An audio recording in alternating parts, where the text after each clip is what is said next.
वालेकुम दोस्तों, मलिक गुलाम अकबर सिंह।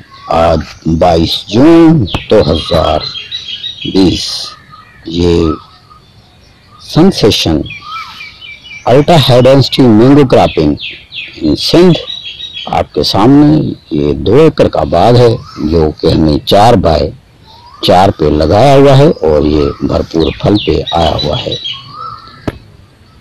ये आप आम का कलर देखें और इसमें फ्रूट देखें।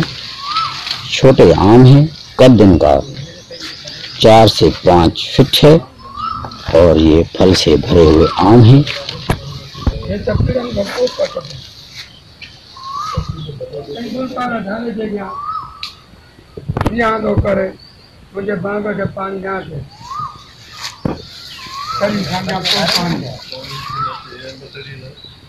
मलिक गुलाम अकबर सिंह।